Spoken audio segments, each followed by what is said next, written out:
नमस्कार दोस्तों, आज हम हैं हिम्स हॉस्पिटल डेरा बसी में। तो आइए, आज हमारे साथ हैं डॉक्टर अनु। तो इनसे आज हम हिम्स के बारे में बात करते हैं।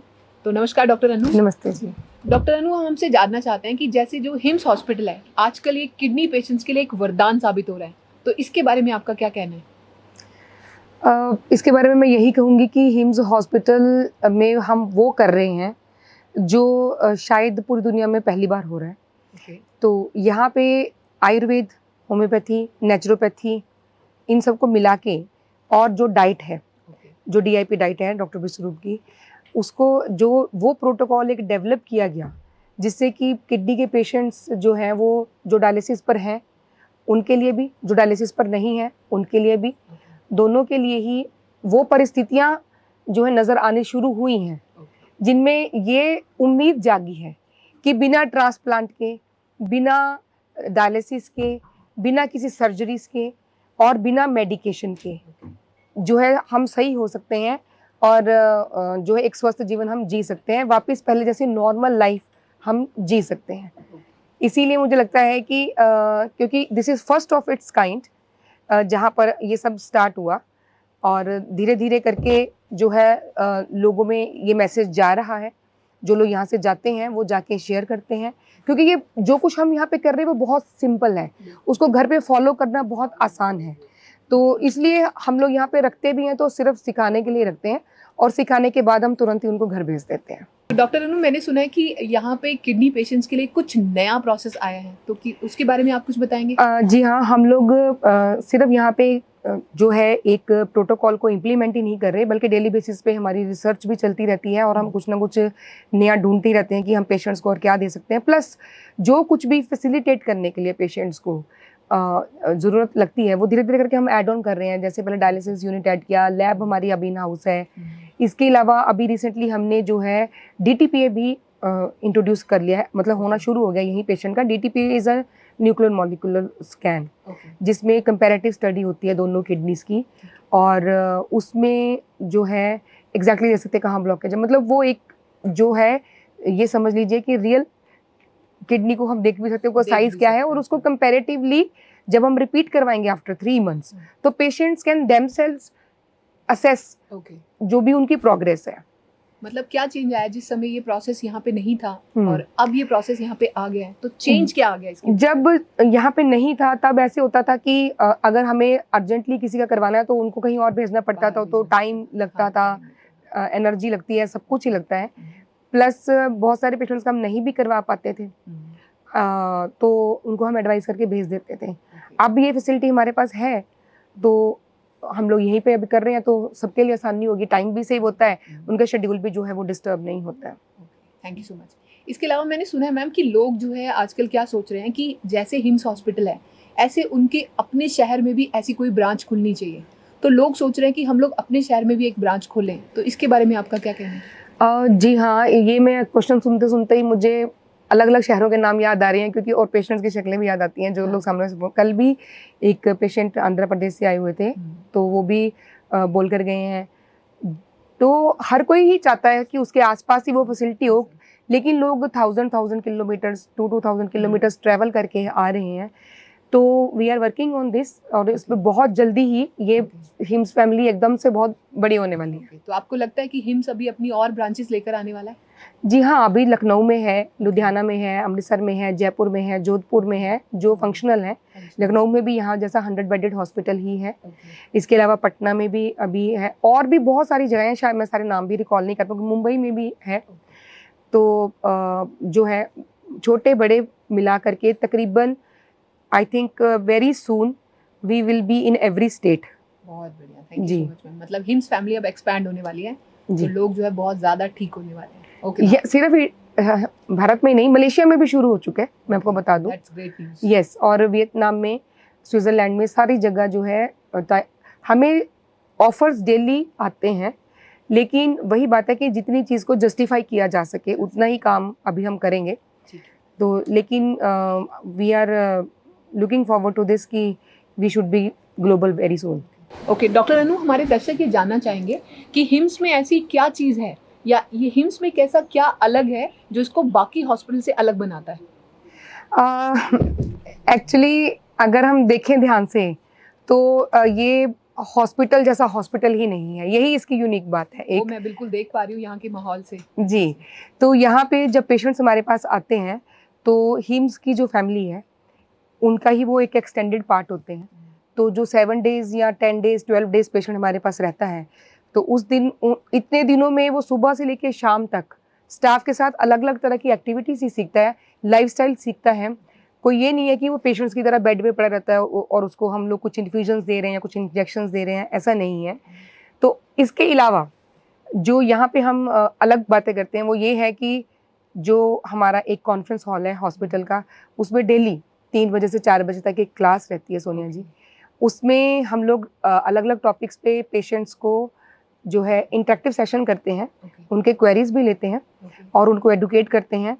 क्योंकि ये सिस्टम जो हम यहाँ कर रहे हैं ये अपने आप एक नया है। जब वो यहाँ से बाहर जाएंगे तो कहीं से उनको उनके क्वेश्चंस का आंसर मिलना मुश्किल है। इसलिए हम लोग ये कोशिश करते हैं कि उस सेशन में हर थेरेपी के बारे में, डाइट के बारे में, उनको बनाना कैसे है, जो भी नेचुरोपैथी का जो यहाँ पे हो रहा है या पंचकर्म हम उनको दे रहे हैं, इसके अलावा जनरल लाइफस्टाइल कैसा होना चाहिए, और प्लस एक प्रोटोकॉल ऑफ इमरजेंसी मेडिसिन है, पोएम, तो वो भी हम उनको सिखा के भेजते हैं सो दैट कहीं पे जाकर भी उनको कोई दिक्कत नहीं आई, कोई मेडिसिन के लिए उनको इधर उधर कहीं भागना ना पड़े। तो I think these things make us unique. तो बहुत बढ़िया, क्योंकि मैं इनकी बात सुन के मुझे भी ये लगता है कि हिम्स को जो चीज़ अलग बना रही है वो यही है। मैंने कभी नहीं सुना कि किसी भी हॉस्पिटल में ऐसे कोई इंटरेक्टिव सेशन होते हैं जिसमें पेशेंट्स को ना सिर्फ डाइट के बारे में और यहाँ पे कौन सी थेरेपीज की जाती है उनकी जानकारी दी जाती है। इसके अलावा डॉक्टर अनु, मैं जानना चाहूँगी कि किडनी पेशेंट्स को ठीक करने के लिए आप कौन सी थेरेपीज का इस्तेमाल करते हैं? यहाँ पे जो ग्रैड प्रोटोकॉल है, that is gravitational resistance and diet. तो इसमें मेजर जो है एक तो हॉट वाटर इमर्शन है जो एक टब वाली थेरेपी है। तो उस टब में पेशेंट 40 डिग्री सेंटीग्रेड पर यहाँ गर्दन तक या जितना भी उसको एडवाइजेबल होता है उतने लेवल तक वो उसमें बैठते हैं 1 से 2 घंटे तक।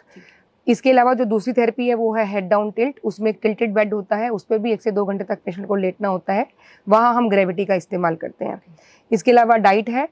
इसके अलावा पंचकर्म की थेरेपीज हैं जिसमें वस्ती होती है, शिरोधारा होती है, या पेशेंट टू पेशेंट जो भी रिक्वायर्ड होता है वो सारी थेरेपीज होती हैं। और नेचुरोपैथी की कुछ थेरेपीज रहती हैं, बट कुछ आयुर्वेदिक मेडिसिन भी हम यूज़ करते हैं, कुछ हर्ब्स। बट जो सबसे मेन रोल प्ले करता है वो है हमारी डाइट। जी हाँ। तो पेशेंट्स को डाइट की भी पूरी नॉलेज आप लोग यहाँ पे देते हैं? जी हाँ, डे 1 से ही उनको सारा कुछ जो है काउंसलिंग दी जाती है। जो डाइटेटिक्स डिपार्टमेंट है वो डे 1 से ही उनको एजुकेट करना शुरू कर देता है, क्योंकि यहाँ पे हम जो कन्वेंशनल फूड, एक जनरल धारणा बनी हुई है कि वो नॉर्मल खाना है, लेकिन मेरा सवाल ये है सबसे कि जिस खाने को खा के हम बीमार हो रहे हैं वो नॉर्मल कैसे हो सकता है। तो पेशेंट्स भी कई बार पूछते हैं कि हम नॉर्मल खाना कब तक खा पाएंगे, तो मैं उनसे यही पूछती हूँ अगर नॉर्मल होता तो आप बीमार क्यों होते हैं। और जब वो ये पूछते हैं कि ये खाना हमें कब तक खाना है, तो उनको हम यही बोलते हैं कि जब तक आप ठीक रहना चाहते हैं। तो इसमें मिलेट्स हैं, 5 तरह के मिलेट्स हैं, उनकी अलग अलग तरह की प्रिपरेशन, फर्मेंटेड है या दूसरी तरह की उनकी प्रिपरेशन जो है वो डे 1 से सिखा देते हैं पेशेंट्स को। कुकिंग सेशन भी होता है जो मैंने आपको क्लास बताई उसमें। ये बिल्कुल यूनिक चीज़ है। यस, और फ्रूट्स एंड वेजिटेबल्स इसी को मिला के ही जो है डाइट पेशेंट की प्लान की जाती है। वो किडनी का पेशेंट है या कैंसर का पेशेंट है या डायबिटीज़ का पेशेंट है, अकॉर्डिंग टू द पेशेंट। ठीक है मैम, थैंक यू मैम। और जो पेशेंट यहाँ से ठीक होके घर चले जाते हैं तो उनके लिए आपका क्या मैसेज होता है, जाते उनको और घर जाकर भी किन किन चीज़ों का ध्यान रखना पड़ता है?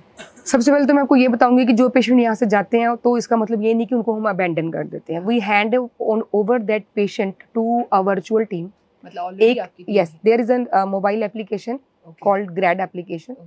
उसमें पेशेंट डे 1 से ही एनरोल हो जाता है और उसमें वो पैरामीटर्स जो मॉनिटर करने होते हैं उसमें वो भरना शुरू कर देते हैं।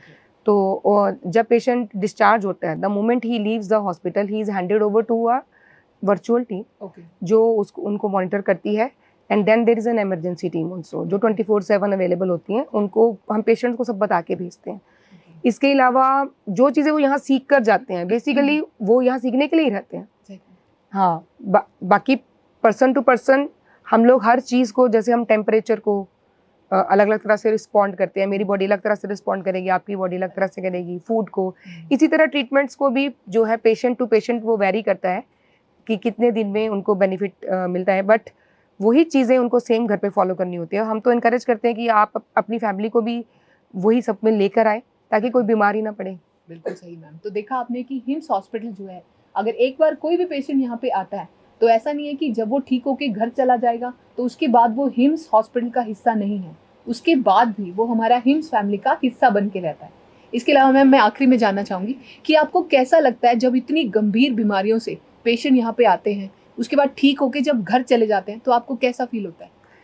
देखिए, सिर्फ मुझे ही नहीं, मैं कहूँगी कि किसी भी मेडिकल प्रैक्टिशनर को, चाहे वो कोई भी पैथी का हो, आई थिंक उसके लिए सबसे ज़्यादा डिवाइन फीलिंग यही होती होगी। ये सबसे ज़्यादा सेटिस्फैक्शन वाला पॉइंट वही होता होगा जहाँ सामने से पेशेंट जो है वो खुद से उनको बोले कि मैं ठीक हो गया। और एक्चुअली ट्रीटमेंट का मतलब यही है कि कुछ दिक्कत आई तो पेशेंट डॉक्टर के पास गया, उनको हमने कुछ दवा दी या कुछ थेरेपी दी या कुछ भी किया तो उसकी वो प्रॉब्लम ठीक हो जानी चाहिए।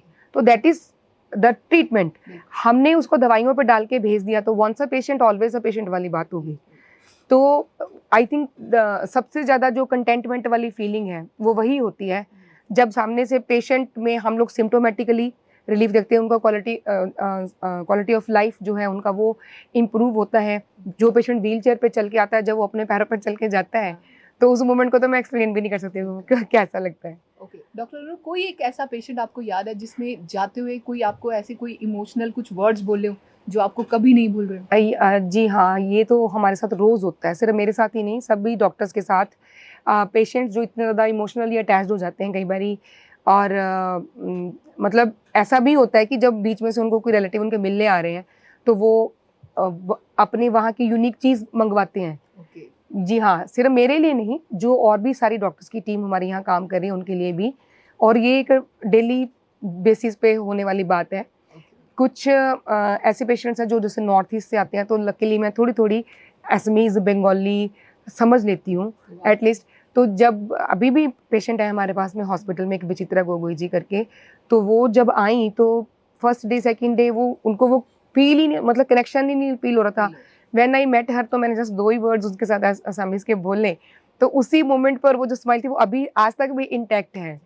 मतलब आप पेशेंट्स को लाइफस्टाइल सिखा रहे हैं और पेशेंट्स आपको अपनी लैंग्वेज सिखा रहे हैं। जी बिल्कुल। ये तो गिव एंड टेक हो गया। Thank you so much doctor Anu, आपने अपना कीमती समय निकाल कर हमसे बात की। Thank you so much. जी नमस्कार। तो चंडीगढ़ में जो अभियान शुरू हुआ था, अब गुड़गांव, अमृतसर, दिल्ली, जालंधर, जयपुर, जोधपुर, लुधियाना, पटियाला, संगरूर, कई शहरों में हिम्स शुरू हो चुका है। हिम्स की ब्रांचेस शुरू हो चुकी हैं। अब हमें सिर्फ आपकी मदद चाहिए। भाई राजीव दीक्षित की याद में ये हिम्स शुरू हुआ था। भाई राजीव दीक्षित चाहते थे पूरे विश्व में आयुर्वेद का डंका बचे, आयुर्वेद की वजह से भारत विश्व गुरु बने। हमें आपकी मदद चाहिए। हर किडनी पेशेंट, लीवर फेल के पेशेंट और कैंसर के पेशेंट तक इस वीडियो को पहुंचाइए और भारत को विश्व गुरु बनाने में हमारी मदद कीजिए। धन्यवाद। जय हिंद।